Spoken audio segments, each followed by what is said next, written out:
Hi, lovely to have you here. Welcome to the Electro Revolution channel. My name is Michael and I'm a car and tech enthusiast. In this episode, we're going to go through the Omoda 9. Now, this is the second part of a multi-part series where we actually went and visited the Sydney EV Motor Show. That occurred on Friday, the 31st of October 2025, up until Sunday, the 2nd of November 2025. Now, it was a great show and it's the first time we actually filmed at one of these events. Now, if you haven't watched the first episode, I invite you to go watch that because there we covered the Porsche Taycan, the McLaren Artura, the Ferrari SF90, the Rolls-Royce Spectre, the Lamborghini Revuelto, the Ferrari 296 GTP and the Lotus Eletre. Very nice sports cars. Now, most of them, of course, were hybrid, but nevertheless, they've still got battery packs in them. So in today's episode, we're going to cover the Omoda 9, both internal, external, and give our comments and feelings about this particular vehicle.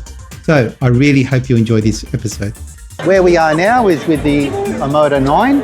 It says here it's 4-power drive, 3 motor and 1 engine power. So what we've got is with this likely plug-in hybrid, 395 kilowatt combined power, 1100 kilometer range. That is really huge, but what you'd expect in these types of hybrids, and a pretty quick 4.9 seconds from 0 to 100. That is actually very quick. And what do we see here? The all-electric range is 169, which is quite good. It means it actually has quite a bigger battery than what you'd expect in a similar car. So let's try and go around. Now, it is a EV show, so you'll always find, the general public, but that's fine. Let's try and go around the vehicle and just take a look at the vehicle. We're owned by Cherry. Or where did you come from? Yeah, this is the internal. I'll see if I can get round to the driver's side, if you give me a minute.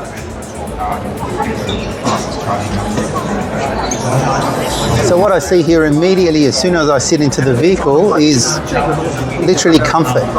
I'm actually very comfortable in this seat and I haven't actually adjusted it yet for my height or my certain specifics, but also what I see straight away is a massive screen, and it looks like it's split into two, one section there and one section there, and of course this looks like all the basic things or the applications you'd normally get in a vehicle.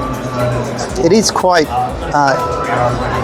airy, I would say, because it seems like from the upper level here there's actually a lot of room, but this console is actually quite huge and it takes up a good section of the middle part of the car. But as we can see here, it's got a great area underneath for keeping your phones or things like that.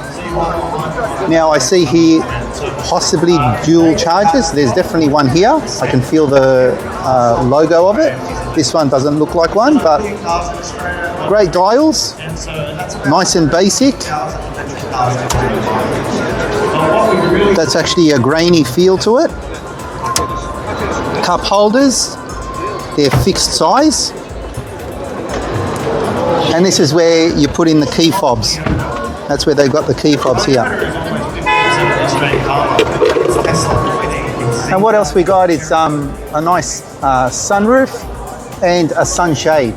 So you can control that usually from the top here. Now that's the hazards. You can't really see.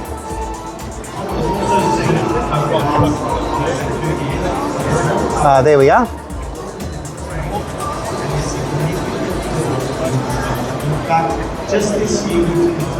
That's pretty good. And of course the sunshade moves in the back there as I touch that component. So I can see here a leather steering, and the other thing I notice immediately are the LEDs, and I'm sure because it gives me, it's like reminiscent of the BYD seal that I have. It's got very similar lines, LED lines straight across the vehicle. Lighting. Yeah, and what I believe this would also do, just like the BYD, is as you're playing music, you could tell it to change colors, go with the beat and things like that. And what else I see here is adjustable, you won't see it from there, but I can just tell you there's adjustable sides here for the seat. Doesn't have it on this side. This is the glove compartment. It's quite good overall. It's got enough controls and yeah, it's got enough controls that I would say this would actually be quite a drive. Even though I haven't test driven it, it actually is quite a nice vehicle.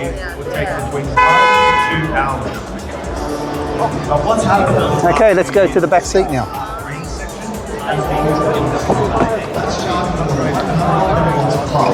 In fact, our company is from a fleet charger that we operate.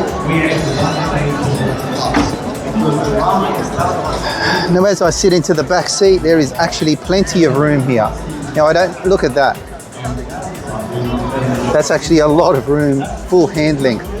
So I see here air conditioning controls. There's the center console, which was opened. Left and right vents, and it's quite hard seating, I would say. And what I see here is, like, I'm 5'9", and what I see here is quite some distance. If you look here, I can easily put my hand above there. So even I'm, going over speed humps and things like that, it's quite a lot of room.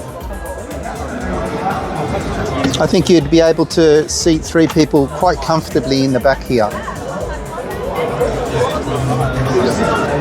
Nice. And as we can see here, there's perforated seats, both in the front and back, and that may indicate either heating or cooling, just depends. We'd have to look at the specs of this vehicle. By closing the door, we can see here some Sony logos, which indicate some Sony speakers.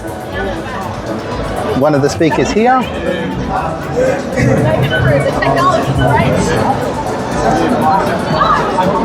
It's quite a nice vehicle overall. Okay, so now we're looking at the exterior of the vehicle. As we can see here, it is quite good, especially with the light bar right in the front of it and the sidebars, likely daytime driving lights on these. So I like this grille, even though it's quite a good grille because it's a hybrid. There'll be a radiator in the back of it, so that's for the cooling system. Now let's take a look at the car. It is a matte finish. It is quite nice on the body of the vehicle, and that's what we see here. 66466 drive away,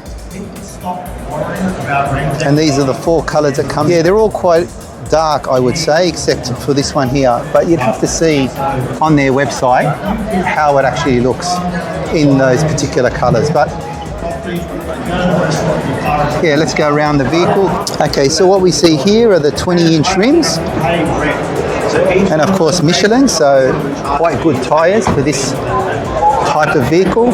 And there's the charging port, CCS2. Yep, straight CCS2 and the DC component there.